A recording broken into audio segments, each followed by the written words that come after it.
magayuma gamit ang kanyang pangalan. Grabe, sobrang matamaan siya dito.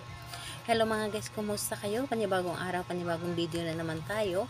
And sa araw na ito ay isa na namang video ang aki ituturo sa inyo na simpleng gabay, simpleng pamamaraan na makakatulong sa atin. At bago ang lahat, gusto ko lang mag-disclaimer sa mga taong hindi naniniwala at hindi gusto ang mga kagaya nitong video.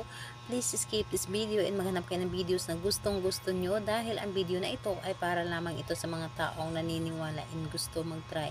Sa lahat po ng mga nagko-comment po dito sa aking video, dito sa loob ng aking channel, mag-ingat sa lahat ng mga nagre-reply sa inyo na dinadala kayo sa kanilang WhatsApp, imo app upang makaiwas po tayo sa scam.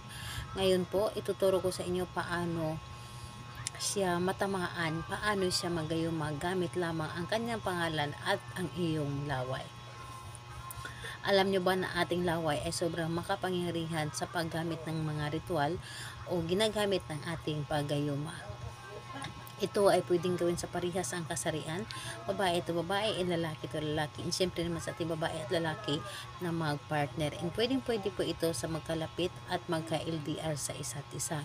Ngayon po, ang dapat nating ihanda is kailangan mo lamang dito maghanda ng isang maliit na pirasong papel at panulat. So ito lamang ang dapat nating gamitin, at kung meron kayong pulang panulat, mas maganda na pulang panulat po ang ating gamitin. So ayun, kapag ready na yung mga naibanggit ko na ating gagamitin, ang isunod mong ready isang inyong sarili.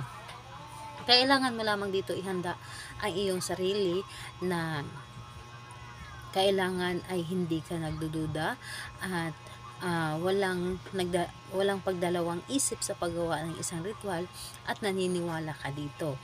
And ayun po, kailangan na buo ang iyong loob, tiwala at naniniwala sa paggawa ng isang ritual. Ngayon po, kapag ready ka na, ay pwede mo na itong umpisahan. So ganito po ang ating gagawin.